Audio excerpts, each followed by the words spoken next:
ठीक है।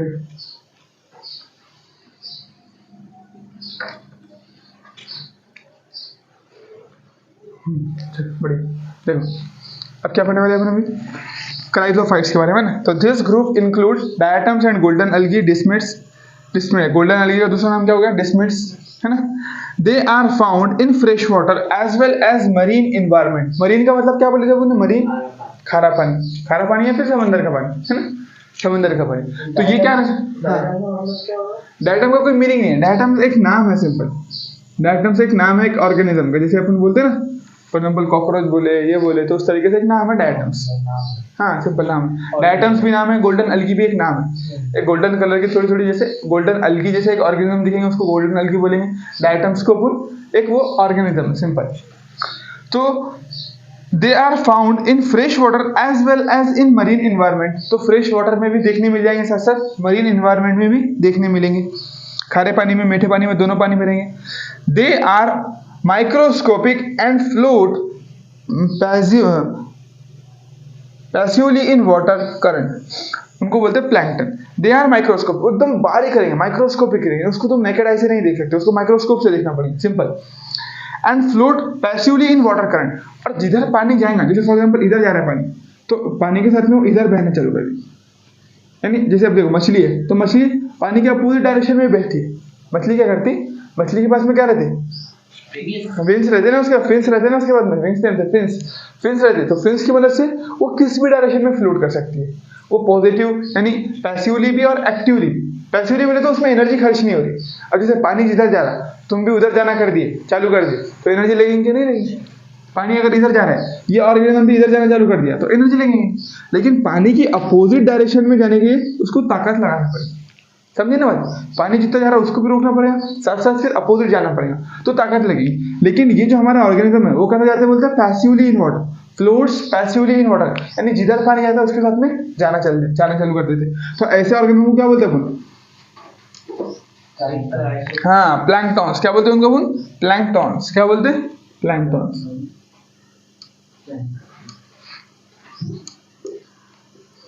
ठीक है, प्लैंकटन। ठीक है, क्या बोलते हैं इनको, प्लैंकटन। किसको बोलेंगे प्लैंकटन, ऐसे ऑर्गेनिज्म जो पानी के बहाव के साथ में बहते रहते, वो अपनी एनर्जी खर्चा नहीं करते, पैसिवली ट्रांसपोर्ट करते, पैसिवली फ्लोट करते in the water, is known as plankton. अब इसमें दो आते हैं, एक आते हैं फाइटोप्लैंक्टन्स, देखो इसमें आते हैं फाइटोप्लैंक्टन्स, फाइटोप्लैंक्टन्स, एक आते हैं ज़ूप्लैंक्टन्स, ज़ूप्लैंक्टन, यानी एक प्लांट जैसे एक एनिमल जैसे। जू क्या बोलते हैं, जूलॉजिकल पार्क पढ़े ना, जूलॉजिकल पार्क क्या क्या रहता है उसमें, प्लांट रहते हैं, एनिमल रहते हैं, एनिमल रहते हैं, तो वहां से नाम लिया जाए जूलॉजिकल पार्क से, जू प्लैंक्टन, यानी ऐसे ऐसे प्लैंक्टन जहां पर जो जिसके अंदर जो एनिमल रहेंगे वो लाइक एनिमल्स रहेंगे, यानी जो प्लैंक्टन एनिमल जैसे रहेंगे उसको बोलेंगे जू प्लैंक्टन, और एनिमल जो प्लांट जैसे रहेंगे उसको बोलेंगे फाइटोप्लैंक्टन। समझे बात। अच्छा, most of them are photosynthetic. In diatoms, the cell wall forms two thin overlapping shells. तो इनमें के जो ज्यादातर रहेंगे, ये जितने डायटम्स पढ़े ना ये क्राइजोफाइट्स, तो वो क्या रहेंगे, ज्यादातर क्या रहेंगे बोलते हैं उसकी, फोटोसिंथेटिक रहेंगे। Most of them are photosynthetic, यानी ज्यादातर डिस्मिड्स जो रहेंगे, वो क्राइजोफाइट्स जो रहेंगे वो कैसे रहेंगे, अपने फोटोसिंथेटिक रहेंगे।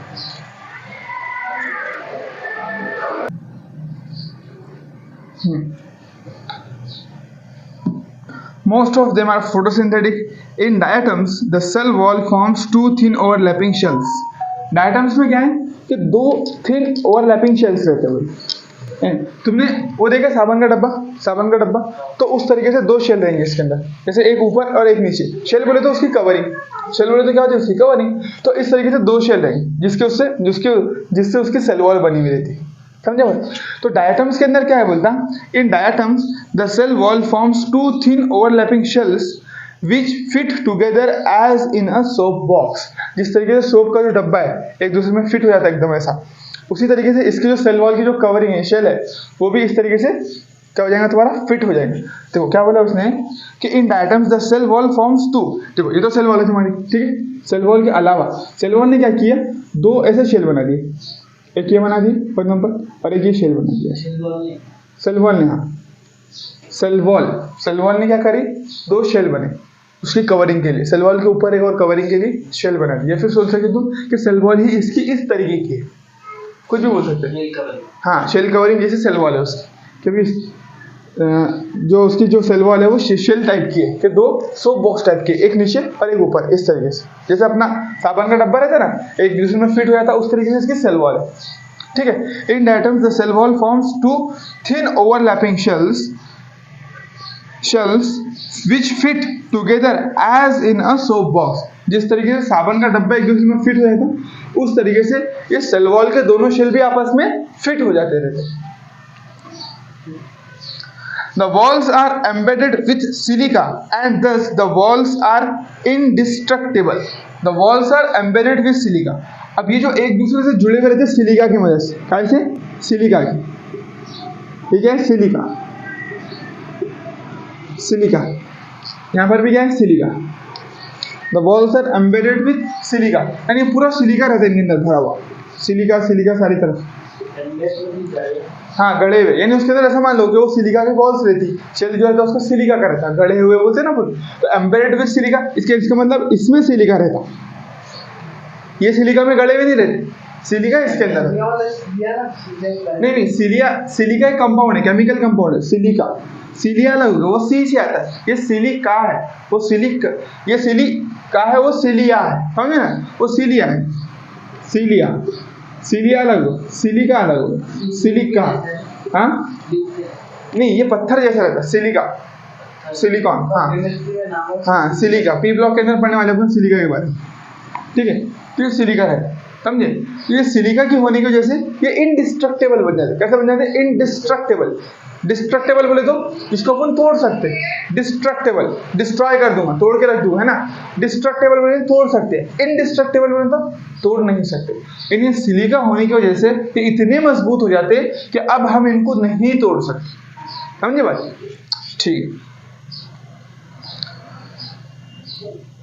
which fit together as in soap box. The walls are embedded with silica and thus the walls are indestructible. इसीलिए जो walls है उनकी जो सेल वॉल है वो कैसी बन जाती है, indestructible बन जाती है।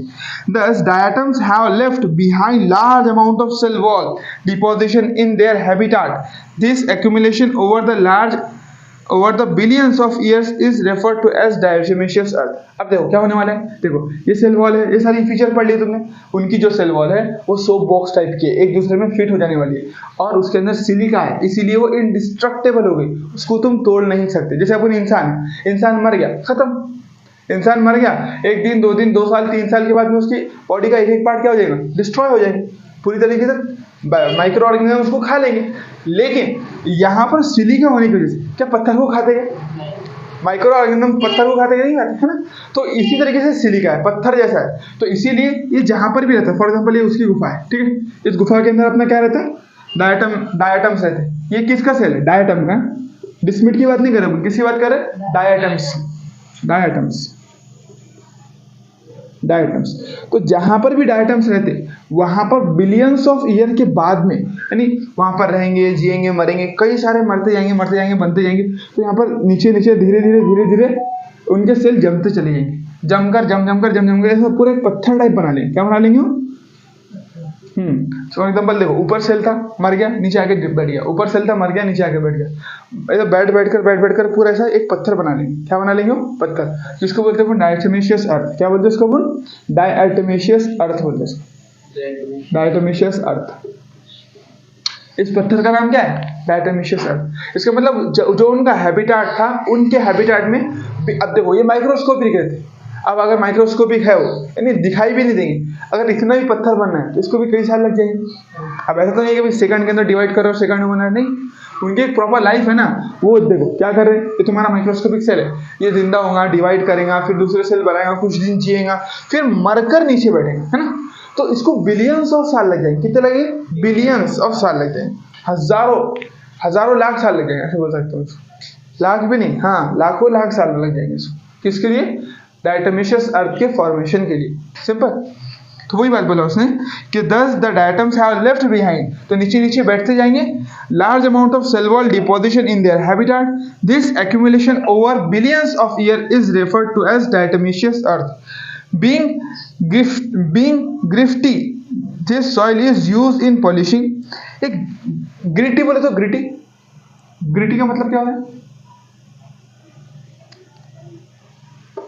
ग्रिटी बोले तो देखो जुड़ी हुई है, तो उसका मतलब जुड़ी हुई, यानी देखो ये अभी डायटोमिशियस अर्थ कैसा रहेगा, इसमें तो सुराख सुराख रहेंगे, क्या रहेंगे? सुराख सुराख रहेंगे। अभी सुराख सुराख होने की वजह से अपन इसको पॉलिशिंग के लिए यूज कर सकते हैं, पॉलिशिंग है ना, घसने के लिए। उसके बाद में फिल्ट्रेशन, अब इसमें से कोई चीज डाले तुमने तो फिल्टर हो जाएंगे ऐसा, पत्थरों की मदद से तुमने उसमें देखिए कि जो नदी का पानी रहता है, अपना नदी का पानी क्यों फिल्टर होता है? फिर उसमें मौजूद पत्थर रहते हैं, तो पत्थरों से जब पानी गुजरता तो कचरा वगैरह उसके अंदर अटक जाता है, तो चीजें फिल्टर हो जाती है। अब इसमें भी ऐसे सुराख है ना, पोर्स है, ये पोर्स की वजह से जब कोई चीज गुजरेगी तो बहुत सारी चीजें इसमें अटक जाएंगी और एकदम प्योर फिल्ट्रेट पानी बाहर निकलेगा। इसलिए अपन इसको फिल्ट्रेशन के लिए यूज कर सकते हैं। देखो क्या बोला उसने कि बीइंग ग्रिटी सख्त होने की वजह से, ग्रिटी का मतलब तो सख्त, ग्रिटी का मतलब क्या होता है? ग्रिटी सख्त यानी कड़क, हाँ, कड़क होने की वजह से क्या करते हैं इसको, देखो being gritty this soil is used in polishing, polishing के लिए यूज कर सकते हैं, filtration of oils and syrups, तो ऑयल्स और सिरप्स को जैसे कोई तुमने दवाई बनाई या फिर कोई प्लांट का जूस एक्सट्रैक्ट किए, उसको इसकी मदद से तुम फिल्टर कर सकते हैं, तो कचरा सारा इसमें अटक जाएगा और फिल्टर हुआ पूरा ऑयल और सिरप जो है वो बाहर निकलेगा। समझे बात? पॉलिशिंग के लिए क्योंकि कड़क है ना, अब कड़क चीज है, जैसे तुम फॉर एग्जांपल घसने के लिए, अब आंख घसने के लिए अपन यूज करते, बहुत सारे लोग पहले पत्थर यूज करते थे, तो थोड़ा सा खुरदुरा पत्थर रहता था तो उसको घसने के लिए, मैल निकालने के लिए यूज करते थे, तो उसी तरीके से पॉलिशिंग के लिए इसको यूज करें। जूतों की पॉलिश के लिए नहीं बोल रहे हो, जूते की पॉलिश के लिए नहीं, पत्थरों की जो पॉलिशिंग होती है, देखिए ना, वो पत्थर घसते जिसको चिकना करते अपना ग्रेनाइट वगैरह, तो वो उस तरीके की पॉलिशिंग के लिए, जूतों की पॉलिशिंग के लिए इसको यूज नहीं करने वाले। हाँ, लकड़ों की पॉलिशिंग के लिए बिल्कुल सही, जो आता है ना थोड़ा सा खुरदुरा टाइप का जिसको घसते हैं, तो बस उस तरीके की पॉलिशिंग की बात कर रहे हैं अपन, समझे? चलो, polishing and filtration of oil and syrups, diatoms are the chief producers in the oceans. ये लाइन भी बहुत ज्यादा इंपॉर्टेंट, क्या लाइन बोला? Diatoms are the chief producers in the ocean, यानी डायटम्स जो है वो एकदम चीफ प्रोड्यूसर, चीफ का मतलब क्या? नहीं, वो चीफ बोले तो सस्ता अलग है, चीफ बोले तो सस्ता अलग है, ये चीफ जस्टिस ऑफ इंडिया, हाँ सबसे बड़ा है ना, chief officer, chief executive, CEO, chief executive officer, यानी सबसे बड़े की बात कर रहे हैं आप। तो सबसे बड़े प्रोड्यूसर है ओशियन के अंदर, जैसे अपनी जमीन के ऊपर सबसे बड़े प्रोड्यूसर कौन है? कौन सबसे ज्यादा खाना बनाता, बोलो? हम बनाते हैं, 5 स्टार का शेफ बनाते हैं, प्लांट्स, बिल्कुल, प्लांट्स क्या है? चीफ प्रोड्यूसर है, हमारी जमीन के, टेरेस्ट्रियल लैंड के सबसे ज्यादा खाना कौन बनाते हैं, यानी पूरे जानदार जिनके ऊपर पल रहे वो कौन है? प्लांट्स है। इसी तरीके से ओशियंस के अंदर, समंदरों के अंदर बहुत सारे जानदारों की जिंदगी जिनके ऊपर डिपेंड करती है, वो कौन है तुम्हारे? डायटम्स। तो इसीलिए बोला diatoms are the chief producers of the oceans, समझे? इसलिए बोला diatoms are the chief producers in the ocean. Ocean के अंदर ये क्या है? Chief producer. जिस तरीके से जमीन पर प्लांट है, उसी तरीके से ओशियंस के अंदर, अब देखो जमीन पर प्लांट रहते, बड़े बड़े प्लांट रहते, आम, नीम, ये सारी चीजें, क्या समंदर में ऐसे बड़े बड़े प्लांट रखने की जगह है नहीं? कहाँ रहेंगे प्लांट इतने बड़े बड़े? उनकी जड़ें मजबूत होने को ना। अब इतना बड़ा प्लांट है, समंदर में एक लहर है तो पॉसिबल है ना, अलगे वलगे रह जाती, जिनको जड़ नहीं रहती। लेकिन ये जो बड़े बड़े जो प्लांट है वो तो जमीन पर ही रह सकते हैं, तो फिर समंदर में खाना तो वहां पर भी खाना है ना, वहां पर भी जैसे ऑर्गेनिजम्स, जैसे मछली है तो मछली क्या एक दूसरे को ही खाएंगी? क्या एक मछली दूसरी मछली को ही खाएंगी? अगर फॉर एग्जांपल एक बड़ी मछली छोटी मछली को खा रही तो क्या छोटी बड़ी को खा सकती है? नहीं खा सकती। तो छोटी ने क्या खाना फिर? तो छोटी ये छोटे छोटे प्लांट खाती, समझे? जैसे डायटम्स, हाँ बिल्कुल, जैसे हाँ डायटम्स। तो इस तरीके से छोटे छोटे प्लांट पर कौन डिपेंड करेगा? तुम्हारा छोटी मछलियां डिपेंड करेंगी, फिर वो छोटी मछलियों को बड़ी मछलियां खाएंगी, जिसके ऊपर पूरा तुम्हारा समंदर चलेगा। तो इसीलिए क्या बोला इसको? Diatoms are the chief producer, CHEIF, chief, समझे? सही है, CHIEF, CHIEF, chief producers. Diatoms are the chief producer of the ocean. तो ओशियन की क्या है? चीफ प्रोड्यूसर है भाई। अब देखो डाइनोफ्लैजिलेट्स पर ये पूरा कंप्लीट हो गया अपना। अब देखो dinoflagellates these organisms are mostly marine. ये कैसे रहते हैं? मोस्टली मरीन रहते हैं, यानी पानी के अंदर पाए जाने वाले, mostly marine and photosynthetic. They appear yellow, green, brown, blue और red depending on the main pigments present in their cell wall. अब देखो दो प्रॉपर्टी अपने देख ली इनकी। जनरली क्या है, देखो अपने जो ये थे क्या थे अपने क्राइजोफाइट्स, तो वो मरीन इन्वायरमेंट में भी रहते थे, फ्रेश वाटर में भी। लेकिन जो डाइनोफ्लैजिलेट्स है वो मोस्टली क्या है? मरीन ही है। अब देखो ये जो चीज है ना, मोस्टली कहाँ रहते हैं, इसके ऊपर क्वेश्चन नहीं आता। मोस्टली कहाँ रहते कहाँ नहीं रहते वो इतना इंपॉर्टेंट नहीं रहता, क्योंकि सबसे ज्यादा दिक्कत वही आती है अब हर ऑर्गेनिज्म में, क्योंकि वो एकदम स्पेसिफाई नहीं है ना, जैसे एकदम साफ साफ मालूम रहा कि यहीं पर रहता, टेंशन क्लियर रहता अपना भी। अब ये मोस्टली मरीन बोल दिया, मोस्टली जनरली, हाँ, तो ये चीजों पे क्वेश्चन नहीं आता। क्वेश्चन कौन सी चीजों पे आता? जो एकदम स्पेसिफिक रहती है, समझे ना बात? साफ, हाँ, जैसे ये चीफ प्रोड्यूसर वाली लाइन होगी, जैसे अपने और दो तीन लाइन देखो, पॉलिशिंग वाली लाइन, हाँ, तो जो ऐसा तुमको लग कर आ रहा है कि यार नहीं ये बहुत इंपॉर्टेंट लाइन बनती है, उसी के ऊपर क्वेश्चन आने वाला है। तो यहाँ पर भी अगर दिया हुआ था उसने कि भाई मरीन भी रहती है, फ्रेश वाटर, तो इग्नोर मार दो, पढ़ो और भूल जाओ। चीजें पहले क्या याद रखना है अपने को, जो ऐसा लगता है या जिससे क्वेश्चन आता है, उसके बाद में दूसरी लाइन पे मेहनत करना है। तो सबसे पहले तुम हर पैराग्राफ से ऐसी लाइन सिलेक्ट करके याद करने की कोशिश करो जिसके ऊपर क्वेश्चन डेफिनेटली आने ही वाला है। जैसे देखो अगर अपन ये पुराना पैराग्राफ पढ़े तो इस पैराग्राफ में क्या क्या इंपॉर्टेंट है? सबसे पहले तो क्राइजोफाइट्स में क्या क्या आता, अपन ने बोल दिया डाइनोफ्लैजिलेट्स आता है, और सॉरी क्राइजोफाइट्स में डिस्मिड्स आता, गोल्डन अलगी आता और डायटम्स आता, ये हो गया।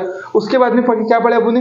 वो फाइटोप्लैंक्टॉन्स रहते, सॉरी प्लैंक्टॉन्स रहते, यानी जितने भी रहते ना क्राइजोफाइट्स, वो पानी के अंदर पैसिवली फ्लोट करते, ये लाइन इंपॉर्टेंट है। उसके बाद की कौन सी एक लाइन इंपॉर्टेंट है? हाँ, उनके सेल वॉल की, सेल वॉल जो रहता है उनका सोप बॉक्स टाइप की रहती है, उसमें सिलिका रहता है, इसलिए वो इंडिस्ट्रक्टेबल बन जाती है, इसलिए डायटोमिशियस अर्थ फॉर्म करती है। वो डायटोमिशियस अर्थ कब होगा? बिलियंस ऑफ ईयर के बाद में फॉर्म होगा, और उसका यूज कि उसको अपन पॉलिशिंग के लिए यूज कर सकते हैं, filtration of syrups and oil के लिए यूज कर सकते हैं, सिंपल। और लास्ट वाली लाइन बहुत इंपॉर्टेंट है कि diatoms are chief producers of the in the ocean. Diatoms क्या है? ओशन के अंदर चीफ प्रोड्यूसर है, ठीक है। तो ये सारे लाइन तुमको याद रखना है मेन में। अब इसी तरीके से डाइनोफ्लैजिलेट्स में देखो, these organisms are mostly marine, इसको इग्नोर मार दो, पढ़ो और छोड़ दो। एंड फोटोसिंथेटिक, और फोटोसिंथेटिक भी रहते, सिंपल बात है, ओशन में है तो क्या होंगे? फोटोसिंथेटिक भी होंगे वो। दे अपीयर येलो, ग्रीन, अलग अलग कलर के रहते हैं। अब ये कलर भी याद रखने की जरूरत नहीं है, येलो ग्रीन क्या क्या रहते हैं, इनको याद रखने की जरूरत नहीं है। They appear yellow, green, brown, blue और red depending on the main pigment present in their cell wall. क्योंकि अब देखो इसके अलावा भी बहुत सारे हो सकते हैं ना, ऐसे नहीं, इतने ही नहीं बोला उसने, उनमें जिस तरीके का पिगमेंट होगा उस तरीके से वो कलर शो करेगा। इसलिए हाँ, उनके जो पिगमेंट रहता है, जैसे प्लांट है, प्लांट में कौन सा पिगमेंट है? क्लोरोफिल, इसलिए प्लांट कैसे दिखते हैं? आप देखो पीले पीले, है ना, प्लांट पीले दिखते हैं, फिलहाल दिखते हैं हरे, हाँ हरे दिखते हैं ना, बोलो ना फिर हरे। तो क्लोरोफिल होने की वजह से जिस तरीके से प्लांट क्या हो, हाँ सेल, सॉरी सेल वॉल नहीं, सेल के अंदर बिल्कुल। तो जो पिगमेंट रहता है वो सेल में मौजूद रहेगा ना, सेल वॉल में रहेगा पिगमेंट, सही है। तो देखो प्लांट के अंदर जिस तरीके से क्लोरोफिल होने की वजह से ग्रीन दिखते हो, इसी तरीके से डाइनोफ्लैजिलेट्स के अंदर ये पिगमेंट होने की वजह से अलग अलग कलर शो करते हैं। जैसे तुमने देखे हो ना रोज, रोज में क्या है? रेड कलर, किस तरीके से आया वो कलर? पिगमेंट की वजह से, सेल के अंदर जो पिगमेंट मौजूद रहता है उसकी वजह से क्या है? एक रेड कलर शो, समझिए भाई। तो तुमको इतना याद रखना है कि अगर वो पूछता है which of the following protist show various type of colours, तो तुमको बोलना है डाइनोफ्लैजिलेट्स। डाइनोफ्लैजिलेट्स एक ऐसा प्रोटिस्ट है जिसके अंदर कई सारे के कलर तुमको देखने मिल जाएंगे, कई सारे कलर देखने मिल जाएंगे, जैसे brown, green, yellow, red colour के अलग अलग टाइप के कलर तुमको देखने मिल जाएंगे। The cell wall has stiff cellulose plates on the outer surface. Stiff बोले तो क्या होता? Stiff फंसी हुई है ना, खड़ी हुई, फंसी हुई, एकदम फंसा हुआ। स्टिफ सेलुलोजिक प्लेट, एकदम कड़क और एक दूसरे में अटकी हुई सेलुलोजिक प्लेट्स रहेंगी उसके अंदर, देखो हाँ, ये ऐसे ऐसे पूरे सेलुलोजिक प्लेट्स रहेंगी आउटर सरफेस पे। यहाँ दिखाई दे रहा है, देखो तुमको डायग्राम नंबर ए के अंदर दिख रहा है, स्टिफ सेलुलोजिक प्लेट, यानी प्लेट से उसकी सेल वॉल बनी हुई। अब उन्हें अभी देखिए डायटम्स की सेल वॉल ऐसी बनी हुई थी, है ना, सोप बॉक्स के जैसी बनी हुई थी। अब इसकी क्या है? प्लेट प्लेट की फॉर्म में बनी हुई, प्लेट प्लेट से उसकी पूरी सेल वॉल बनी हुई है। तो ये लाइन याद रखना है, ये लाइन इंपॉर्टेंट है। देखो ये वाली लाइन क्या है, बहुत इंपॉर्टेंट है। कौन सी इंपॉर्टेंट लाइन है? क्या the cell wall has stiff cellulose plates on the outer surface, most of them have two flagella. ये भी लाइन बहुत इंपॉर्टेंट है। Most of them have two flagella, one lies longitudinally, एक जो है वो लॉन्जिट्यूडनली रहता है, यानी एक कैसा रहेगा बोलता longitudinally, and the other transversally in furrow between the wall plates. तो देखो एक कैसा रहेगा लॉन्जिट्यूडनली, यानी एक फॉर एग्जांपल अपने पास में कुछ है क्या दिखाने के लिए?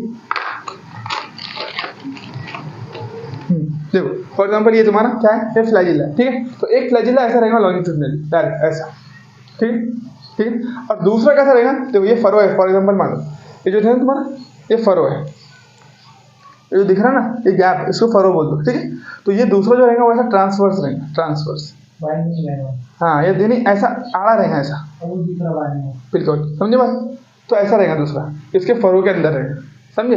फरो दिख रहा है ना, उसका फरो दिख रहा है, वो जो खाली जगह दिख रही है मुंडी के बीच में, ऐसा जो ये दिख रही है ना जगह, इसको बोलते हैं अपन फरो। इस जगह को क्या बोल रहे हैं अपन? फरो। तो दूसरा जो फ्लैजिला रहेगा वो फरो के अंदर रहेगा, उसको क्या बोले अपन? ट्रांसवर्स। और एक जो फ्लैजिला उसको क्या बोले अपन? एक फ्लैजिला को क्या बोल दिया अपन? लॉन्जिट्यूडिनल, समझे ना? देखो और एग्जांपल से अच्छे तरीके से दिखाना है तो कैसा दिखाना चाहिए? ये फॉर एग्जांपल बॉटल, ठीक है। तो देखो ये अगर वो अपना डायनोफ्लैजिलेट्स, तो इसके अंदर एक फ्लैजिला डायरेक्ट ऐसा रहेगा, सिंपल, इसको बोलेंगे अपन लॉन्जिट्यूडिनल फ्लैजिला, इसको क्या बोलेंगे अपन? लॉन्जिट्यूडिनल। और दूसरा कहाँ पर रहेगा? जो बॉटल का जो ढक्कन है इसके फरो के अंदर। अब देखो ये ढक्कन जो है ना, तो इसके फरो के अंदर रहेगा दूसरा, इस तरीके से। देखो ये ढक्कन के अंदर फरो, जो खाली जगह बन रही है एम्प्टी स्पेस, उसको बोले अपन फरो। तो इस फरो के अंदर क्या है अपना दूसरा वाला फ्लैजिला है, इस तरीके से ट्रांसवर्स। तो इसको क्या बोले अपन? ट्रांसवर्स। जो फरो के अंदर वाला है इसको क्या बोल रहे हैं? ट्रांसवर्स। और जो ऐसा था उसको क्या बोले अपने? लॉन्जिट्यूडिनल। समझ में आया तुम? चलो ठीक है। देखो the cell wall has stiff cellulose plates on the outer surface, most of them have two flagella, one lies longitudinally and the other transversely in the furrow between the wall plates. Very often red dinoflagellates, example Goniolax undergo such rapid multiplication and they make the sea appear red tide. Toxins released by such large numbers may even kill other marine animals such as fishes. अब क्या होता है मालूम? अपने cell wall के बारे में पढ़ ली, फ्लैजिला के बारे में पढ़ ली, ये दोनों पॉइंट इंपॉर्टेंट है इसके अंदर। पहले जो दो पॉइंट थे कि वो मरीन है और उनके अंदर अलग अलग कलर होते, वो इंपॉर्टेंट नहीं है, उनके कलर इंपॉर्टेंट नहीं, ये याद रखना है अपने को कि उनके अंदर अलग अलग कलर होते हैं, लेकिन कौन से कलर होते हैं ये इंपॉर्टेंट नहीं। उसके बाद दो पॉइंट पढ़े अपने, उनकी जो सेल वॉल थी वो स्टिफ सेलुलोजिक प्लेट्स की थी, वो इंपॉर्टेंट पॉइंट है। स्टिफ मतलब देखो बोलो, निकालो मीनिंग उसमें स्टिफ के। हाँ स्टिफ का मतलब कड़ा क्यों होता है जनरली?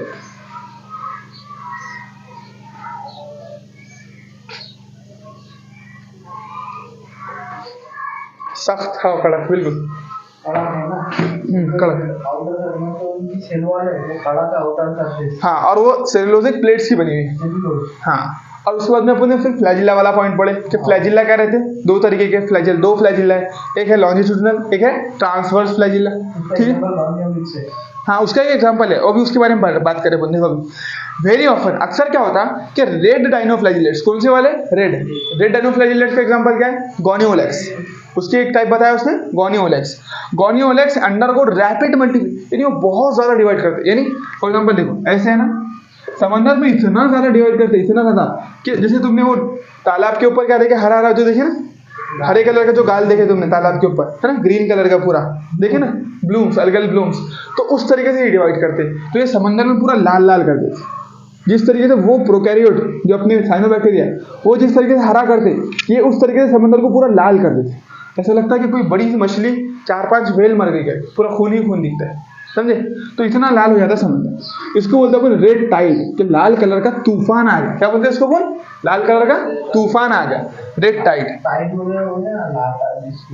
तूफान से तूफान आते तो आते ना समंदर के अंदर, तूफान आते ना, उसको बोले red tide. Red tides, toxins released by such large numbers may even kill other marine animals such as fishes, यानी ये क्या होंगे, ऐसे नहीं कि बस बढ़ गए नंबर में और खत्म, ऐसा नहीं, ये क्या करेंगे, साथ साथ टॉक्सिन्स यानी जहर भी रिलीज करेंगे, टॉक्सिन्स भी रिलीज करेंगे। क्या करेंगे बोलो, टॉक्सिन्स। तो ये क्या करेंगे, एक तो मल्टीप्लाई कर दिए बहुत ज्यादा नंबर के अंदर, इतना ज्यादा मल्टीप्लाई करे कि ऐसा लगने लगा लाल कलर का तूफान आ गया समंदर में, ठीक है। उसके बाद में इतने पर रुके नहीं, बाद में क्या करे, उन्होंने टॉक्सिन रिलीज करा। अब देखो एक दो रहेंगी तो कोई फर्क नहीं पड़ना, एक दो अगर रहे तो कोई फर्क नहीं पड़ेगी, लेकिन इतनी लार्ज अमाउंट में अगर वो टॉक्सिन रिलीज करेंगे तो अगर हर किसी ने छोटा छोटा भी रिलीज करा फिर भी बहुत ज्यादा हो जाने वाला है। और वो जहर क्या करेंगे, वो जहर इनको तो कोई फर्क नहीं पड़ रहा, वो जहर से किसको फर्क पड़ेगा, फिशेस को। फिशेस उससे बहुत ज्यादा अमाउंट में मर जाएंगी, समझे। तो इसलिए इसको लाल तूफान के नाम से जाना जाता है। बड़ी बड़ी फिशेस है। हाँ, छोटी बड़ी सारी फिशेस उसमें मरने वाली है, क्योंकि सबके लिए जहर तो जहर है ना, सिंपल। अब उसके बाद देखो ये यूग्लिनॉइड्स तक पढ़ लेते हैं, फिर इंशाल्लाह कल अपना ये खत्म हो जाता। देखो euglenoids, majority of them are fresh water organisms. तो देखो अब इसमें क्या बोल दिया, मेजॉरिटी ऑफ देम। क्या है मेजॉरिटी ऑफ देम, क्या करने हैं अपने को, फ्रेश वाटर में रहते बोलते, सिंपल। फाउंड इन स्टैग्नेंट पानी, स्टैग्नेंट वाटर क्या बोलते हैं, स्टैग्नेंट, थमा हुआ पानी। जैसे तालाब का जो पानी रहता वो कैसा रहता, थमा हुआ रहता है ना, डोबरे का तालाब का जो पानी रहता वो कैसा रहता, थमा हुआ। और ये फ्रेश वाटर, साफ पानी में, गंदे पानी में नहीं रही है, मरीन वाटर में नहीं रही, सिंपल। तो majority of them are fresh water organisms found in stagnant water instead of a cell wall. Cell wall की बजाय इनके पास क्या रहने वाला है, instead of a cell wall they have a protein rich layer called pellicle. देखो जैसे हर किसी के पास में क्या है, सेल वॉल है। अब अपन ने प्रोटिस्टा पढ़े, लेकिन जैसे अपन ने मोनेरा पढ़े, मोनेरा में सेल वॉल कंपलसरी थी। मोनेरा जो है ना उसमें सब में सेल वॉल पाई जाती है एक्सेप्ट माइकोप्लाज्मा। माइकोप्लाज्मा के अलावा जितने मोनेरा, जितने बैक्टीरिया है सब में सेल वॉल, प्लांट में सब में सेल वॉल है, एनिमल में किसी में भी सेल वॉल नहीं है, फंगस में सारों में सेल वॉल है। लेकिन यहाँ पर जो ऑर्गेनिज्म तुम देखने मिलेंगे वो कुछ में सेल वॉल रहेंगे, कुछ में नहीं भी रहेंगे, समझे। हाँ, क्योंकि बोले थे ना हमने कि इसके बाउंड्रीज वेल डिफाइंड नहीं है, इसीलिए सारी काम यूग्लिनाइड, ठीक है। तो अब यूग्लिनाइड्स में क्या पढ़ रहे हैं अपन, तो इनमें सेल वॉल की बजाय एक प्रोटीन रिच लेयर मौजूद है। क्या मौजूद है बोलो, प्रोटीन रिच लेयर, यानी सेल वॉल की बजाय एक प्रोटीन की लेयर मौजूद है, प्रोटीन की। अब सेल वॉल नहीं है, इसका मतलब सेल वॉल नहीं है तो उसका कड़क रहेगा क्या, इनका सेल वॉल नहीं है, सेल वॉल कड़क रहती है। अब ये प्रोटीन रिच लेयर कड़क रहेंगी नहीं, क्या रहेंगी, सॉफ्ट रहेंगी थोड़ी, है ना। तो protein rich layer, they have a protein rich layer called pellicle. क्या नाम है उसका, pellicle, which makes their body flexible. जो इनकी बॉडी क्या बना दी थी, एकदम फ्लेक्सिबल, एकदम कड़क ना बना के फ्लेक्सिबल बना दी। नाम क्या है इसका लेयर का बोलो, पेलिकल। नहीं ये लेयर का नाम बोलो, पेलिकल। तो लेयर का नाम पेलिकल है, जो क्या है, प्रोटीन रिच लेयर। क्या है, प्रोटीन रिच, यानी इसमें बहुत ज्यादा अमाउंट में प्रोटीन प्रेजेंट है तुम्हारा, जिसकी वजह से इनकी बॉडी फ्लेक्सिबल हो जाती है। क्या हो जाती है बोलो, flexible. A short and a long one. देखो उसके बाद में क्या बोला, दे हैव टू फ्लैजिला। उनके पास में देखो अभी अपन ने डायनोफ्लैजिलेट्स पढ़े, उनके पास में भी दो फ्लैजिला है, इनके पास में भी दो फ्लैजिला था। अपन ने क्राइजोफाइट्स के पास में कोई भी फ्लैजिला जैसी चीज नहीं पढ़ी। क्राइजोफाइट्स के बाद में पढ़े कि अपन ने कोई फ्लैजिला नहीं पढ़े। वो क्या कर रहे थे, पानी के बहाव के साथ में बहते चले जा रहे थे, वो प्लैंक्टॉन्स थे, ये प्लैंक्टॉन्स नहीं है। इनके पास फ्लैजिला अगर है तो ये एक्टिवली भी ट्रांसपोर्ट कर सकते हैं, समझे। तो अभी जो तीनों के तीनों पढ़े ना, ये तीनों के तीनों भी पानी में ही रहने वाले हैं। और इसके अंदर अपन ने पढ़े, पहले ही पढ़ लिया लाइन, कि जितने भी प्रोटिस्ट हैं वो एक्वेटिक, प्राइमरीली एक्वेटिक, पानी में ही रहने वाले, चाहे कोई भी पानी में रहो लेकिन पानी में ही रहने वाले, सिंपल। तो ये बात है। तो शॉर्ट लिव्ड, तो इनके पास में दो फ्लैजिला है। देखो डायग्राम नंबर बी में दिखाया है तुम्हारे को उसमें, यूग्लिना। तो उसमें एक लंबा सा बड़ा सा फ्लैजिला है और एक थोड़ा छोटा फ्लैजिला है, ठीक है। दो दे आर फोटोसिंथेटिक, क्योंकि वो फोटोसिंथेटिक होते हैं in the presence of sunlight. अब देखो एक बहुत ही इंटरेस्टिंग फीचर इनमें पाया जाता है। क्या बोले, बहुत ही इंटरेस्टिंग फीचर इनमें पाया जाता है। क्या फीचर है वो, कि though they are photosynthetic in presence of sunlight, sunlight की मौजूदगी में वो फोटोसिंथेटिक के तौर पर एक्ट करेंगे। कैसा एक्ट करेंगे बोलो, फोटोसिंथेटिक, यानी सनलाइट की रोशनी से अपना खाना बनाएंगे, अपना खाना यानी खुद का खुद फूड प्रिपेयर करेंगे, खुद फूड प्रिपेयर करेंगे with the help of sunlight. Though they are photosynthetic in the presence of sunlight, when deprived of sunlight, they behave like heterotrophs by predating on other smaller organism. और जब sunlight नहीं रहेगी, यानी कैसे है, खुद का खाना खुद, जैसे अब इंसान, अगर कोई इंसान ऐसा हो गया कि भाई अगर धूप है तो धूप में जाकर खड़े हो गया और प्लांट के जैसा खाना बना लेना, खाना बन जा रहा है, उसका पेट भर जा रहा है।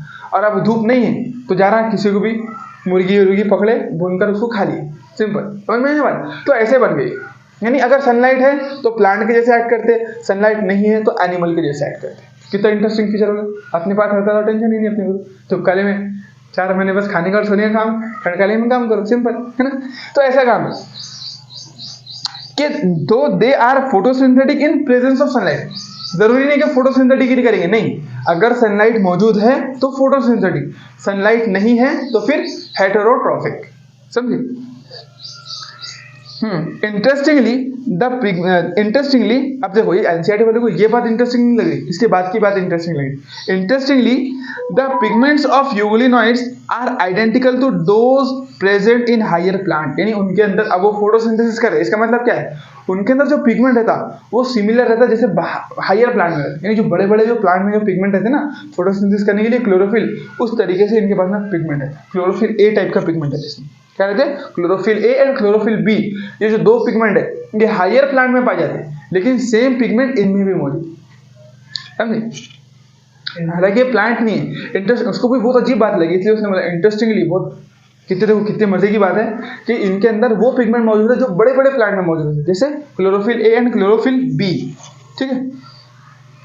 Interestingly, the pigments of euglenoids are identical to those present in higher plants. Example, Euglena, उसका क्या एग्जांपल हो गया, यूग्लिना।